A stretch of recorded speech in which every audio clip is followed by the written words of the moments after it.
Eleições 2020. Oferecimento: MEF Sistema e Tecnologia. Data ou dia. E Facial Clean. Bom dia para você, João Magalhães, editor de política do Jornal Dia. Tudo bem, João? Como é que foi o feriado?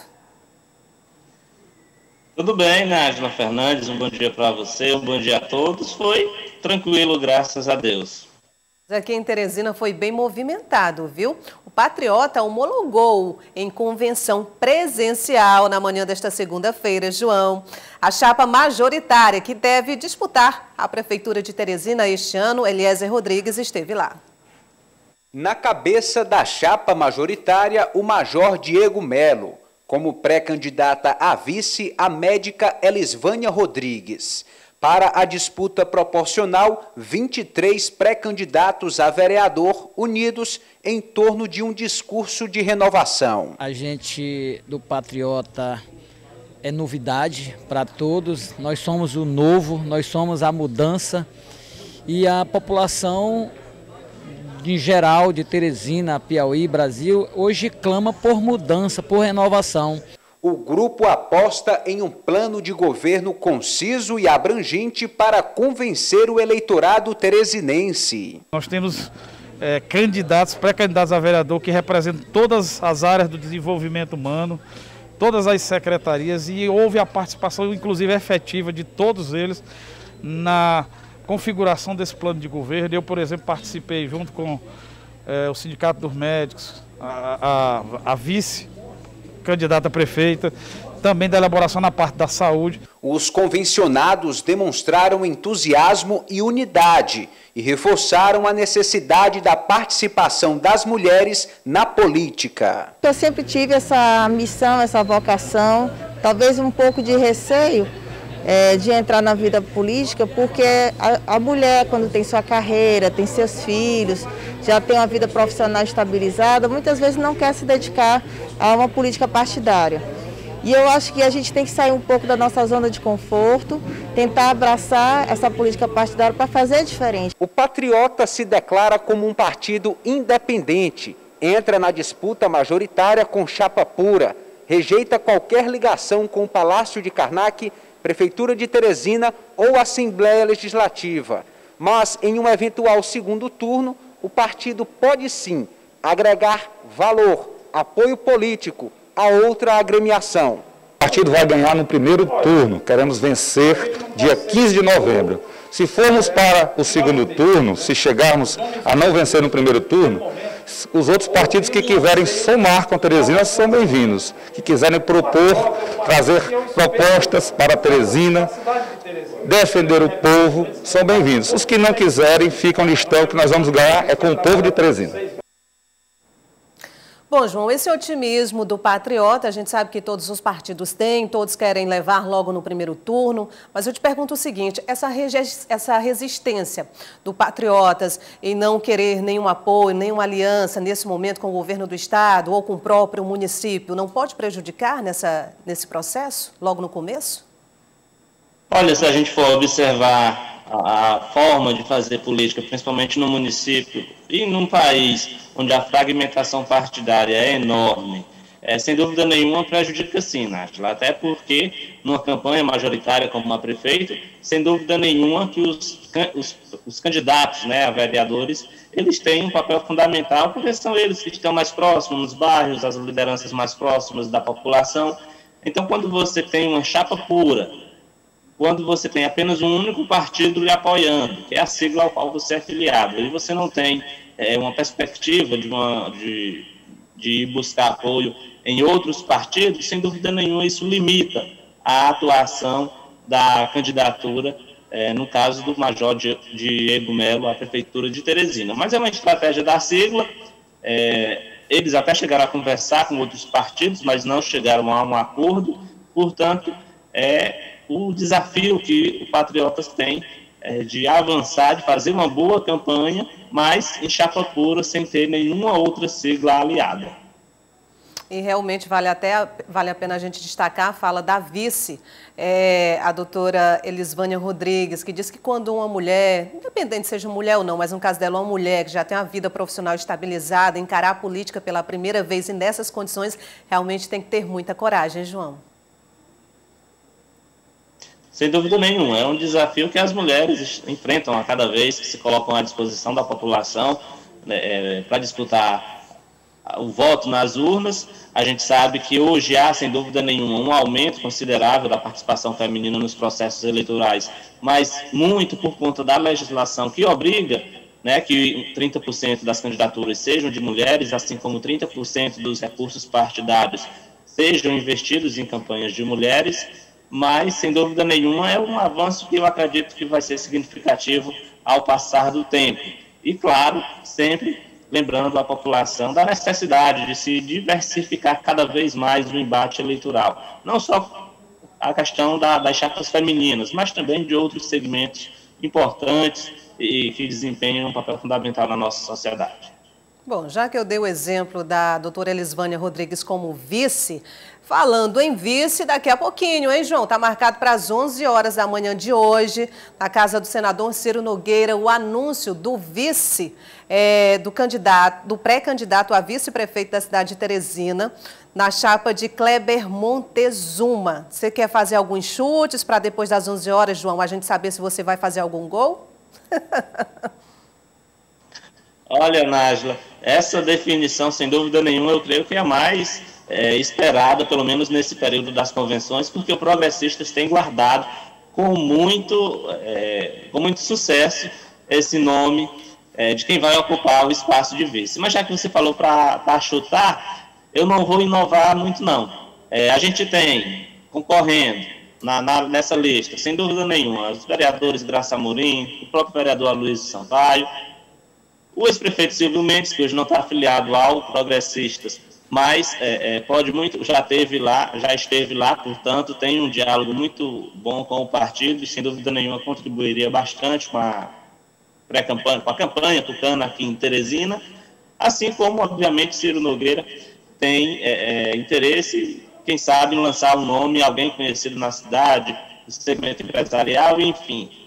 Arriscar um único nome eu não vou arriscar, não. Mas eu acredito que permeia aí esse campo da política já há algum tempo e, portanto, já tem esse traquejo político para ajudar Kleber Montezuma na campanha aqui em Teresina. Já que a gente está falando de eleições 2020, o presidente estadual do PRTB, Coronel Nixon Frota, viajou a Brasília com o pré-candidato a prefeito da capital, Doutor Pessoa. O motivo, João, da viagem? Um evento político partidário do PRTB. E, claro, a oficialização do apoio do MDB, do apoio do PRTB ao pré-candidato Doutor Pessoa aqui em Teresina. Eu acredito, inclusive, João, que nessa viagem, Doutor Pessoa, com certeza, teve reunião ou ainda tem reunião marcada com o vice-presidente da República, Hamilton Mourão. Isso mesmo, Nájila. Inclusive... A gente tem um registro da foto, João, do aeroporto, Coronel Nixon Frota, ao lado do Doutor Pessoa. Pois não, João? Sim, essa aliança, ela tem, sem dúvida nenhuma, as duas mãos do deputado estadual Temístocles Filho, que preside o MDB em Teresina e, sem dúvida nenhuma, é o principal, vamos dizer, fiador político da pré-campanha de Doutor Pessoa à Prefeitura de Teresina, e Temístocles Filho tem uma articulação, um relacionamento muito bom com o Coronel Nixon Frota. É mais uma sigla, né, que oficializa o apoio a Doutor Pessoa nessa disputa pela corrida pelo Palácio da Cidade, e essa agenda em Brasília, sem dúvida nenhuma, pode fazer com que o Doutor Pessoa incremente ainda mais o seu plano de governo. Pelo menos o Coronel Nixon Frota, a gente sabe que é conhecedor dessa área da segurança pública, já que tem uma larga experiência, inclusive nas Forças Armadas, assim como também, sem dúvida nenhuma, já exerceu cargo lá em Brasília, no governo federal, no Ministério da Justiça, um cargo até de segundo escalão no Ministério da Justiça. Portanto, está dando aquela contribuição para a formação aí de um plano de governo e de uma chapa competitiva ao lado, encabeçada pelo Doutor Pessoa.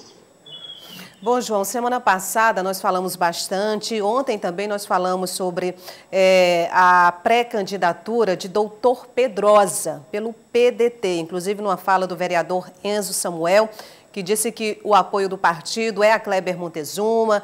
Segundo Enzo, o doutor Pedrosa, se queria de fato disputar, ele deveria entrar na disputa a vereador, sair como pré-candidato a vereador. E aí, de ontem para cá, o que a gente ouviu bastante é que doutor Pedrosa teria de fato desistido da sua pré-candidatura a prefeito da capital. Essa informação procede, João? Olha, Nájila, desde hoje cedo pela manhã a gente tenta contato, né, com o doutor Pedrosa.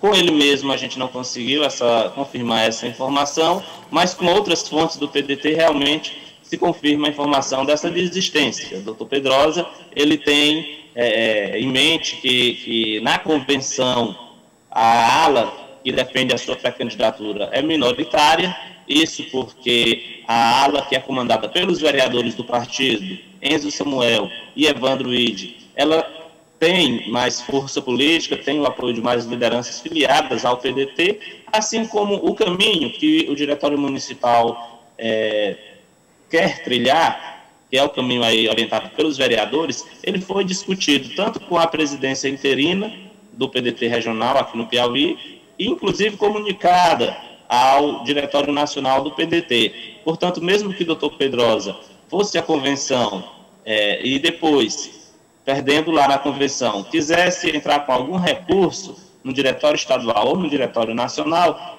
provavelmente não teria muitos efeitos, porque o caminho a ser trilhado aí pelos vereadores do PDT foi realmente conversado com líderes do partido em âmbito estadual e em âmbito nacional. É bom lembrar também, Nájila, ainda sobre esse contexto, esse cenário do PDT, que o PDT tem como prioridade um projeto para 2022, que é uma candidatura a presidente.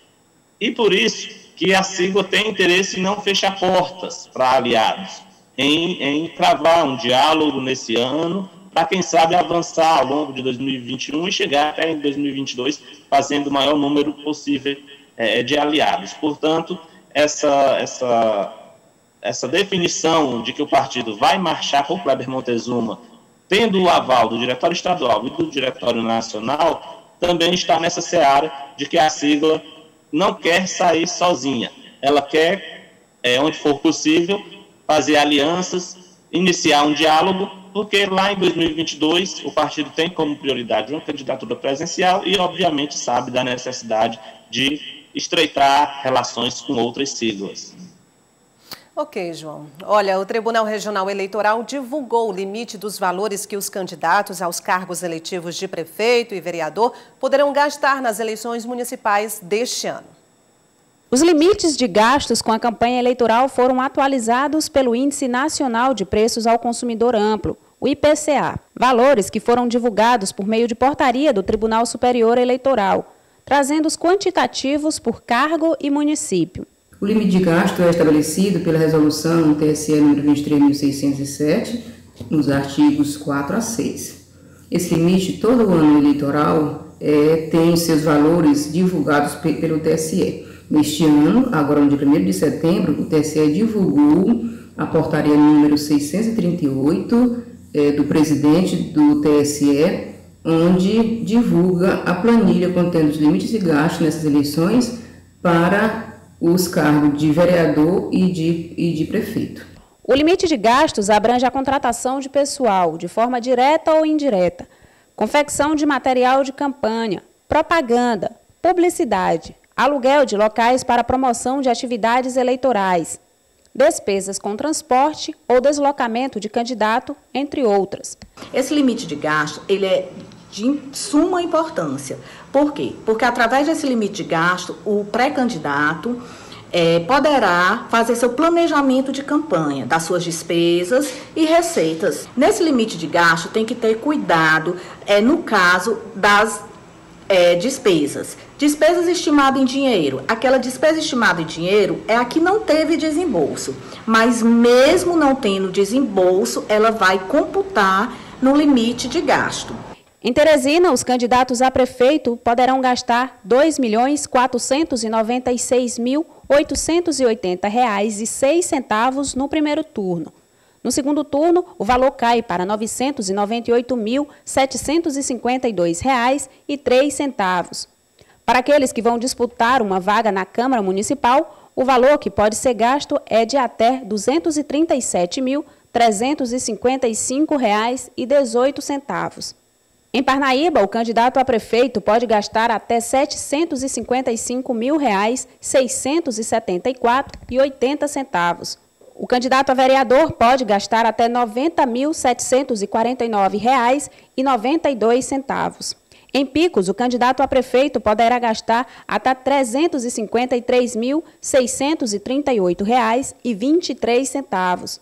Já os candidatos a vereadores poderão gastar até R$ 48.698,46.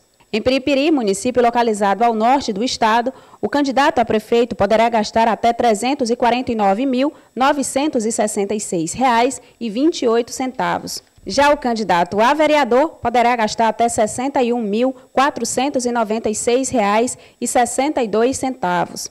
Em Floriano, na Princesa do Sul, o candidato a prefeito poderá gastar até R$ 409.894,80. Já o candidato a vereador poderá gastar até R$ 162.850,02. As eleições iriam acontecer em outubro. No entanto, devido à pandemia do novo coronavírus, o prazo foi alterado para novembro. O primeiro turno vai acontecer no dia 15 de novembro. No Piauí, apenas Teresina poderá ter segundo turno, que aconteceria no dia 29 de novembro. Nesse caso, os candidatos poderão gastar apenas 40% dos valores gastos no primeiro turno.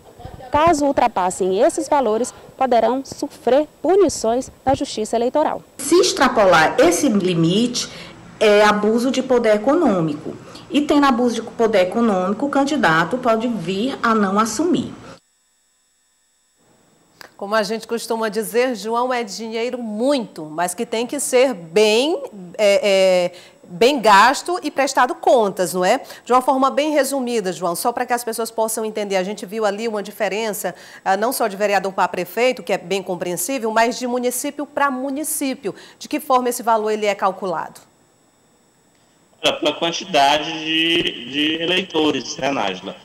A Justiça Eleitoral, o cálculo da Justiça Eleitoral entende que quanto maior o município, quanto mais habitantes, quanto maior a população da cidade, mais os candidatos têm um limite maior de gasto, até porque, obviamente, precisam chegar, a campanha precisa ser maior, mais estruturada, entre a questão dos municípios que têm, por exemplo, campanha, tempo de propaganda no rádio, na televisão, enfim, todo esse cálculo a partir dessa métrica da questão da quantidade de eleitores. Agora, ainda, só para finalizar sobre esse assunto, Nájila, é bom lembrar que muitos políticos, inclusive especialistas, sempre reclamam que esses valores podem, de uma certa forma, contribuir até para a questão do Caixa 2. Isso porque as campanhas majoritárias são muito caras. Gasta-se muito dinheiro em campanha majoritária e em campanha proporcional também, a depender do município. E esses gastos que são declarados, muitas vezes não correspondem ao valor que foi efetivamente gasto pelaquela candidatura na eleição. Por isso que o Ministério Público Eleitoral, a Justiça Eleitoral e a população precisam fiscalizar direitinho, porque para a gente não ter o Caixa 2, que na verdade é uma fraude no processo eleitoral e coloca em vantagem aqueles candidatos que têm uma estrutura econômica maior. João, o vídeo que nós vamos mostrar agora, ele vem da cidade de Cocal, região norte do estado. Muita gente já viu esse vídeo, mas é claro que se a gente está falando de eleições 2020, de política, inclusive de recursos públicos e de recursos que serão utilizados pelos pré-candidatos e logo mais candidatos, eu acho que vale muito sim a gente tocar nesse assunto. Quem fala nesse vídeo é o ex-prefeito da cidade de Cocal, José Maria Monção, e essa fala ocorreu durante a convenção do partido lá em Cocal. Vamos conferir. Eu acho que nós temos que mudar o Cocal. Não é que o Cocal também seja o fim do mundo, mas para essa administração todos padecem. Eu fui prefeito 3 vezes, eu sei o sofrimento, mas também não roubei o tanto que esse aí roubou não, tá entendendo? Esse é descarado, esse tá afundando o cocal. Eu posso até ter tirado alguma coisa, dado para os pobres, tá? Que a verdade ninguém pode ser tão sincero, tão... Se eu não tivesse tido todo direito, eu não tinha ido preso, né? Se eu fui preso, tem um motivo.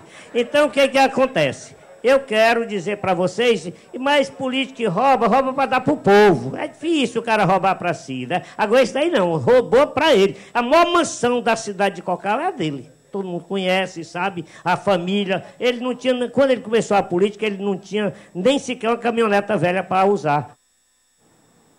João, quem estava lá nesse evento não esperava por esse tipo de declaração, que parece hilário, né, se não fosse real e trágico, porque estamos falando de recursos públicos que geralmente devem ser investidos, utilizados no bem-estar da população em diferentes áreas.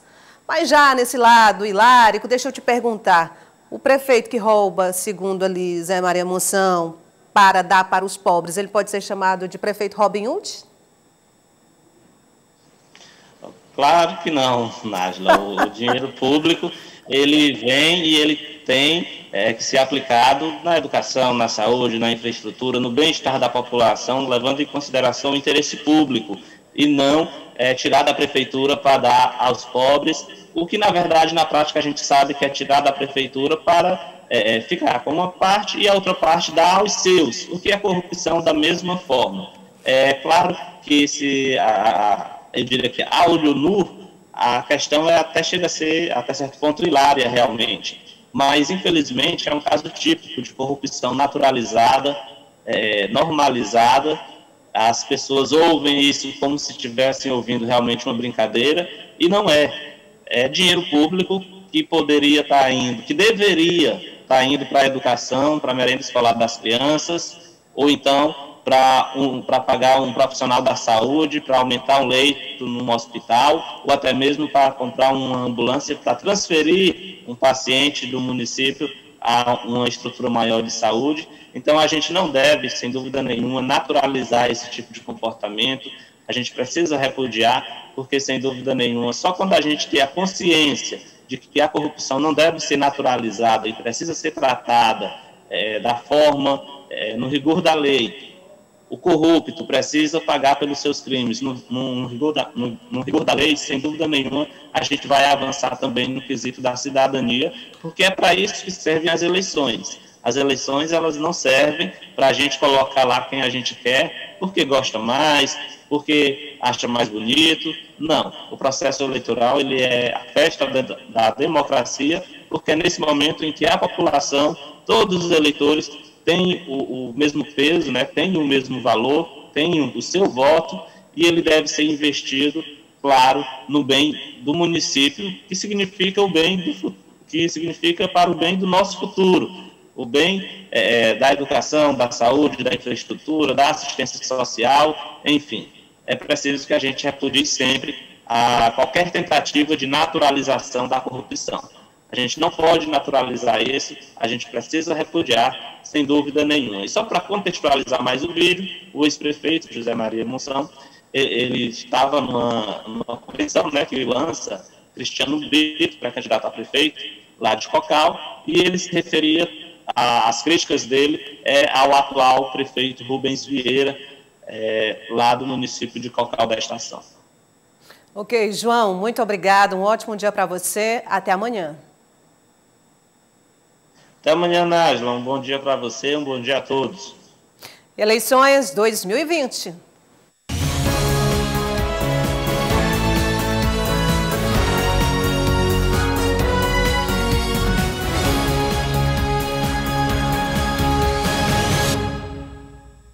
Eleições 2020. Oferecimento: MEF Sistema e Tecnologia. Data o dia. E Faça o Clean.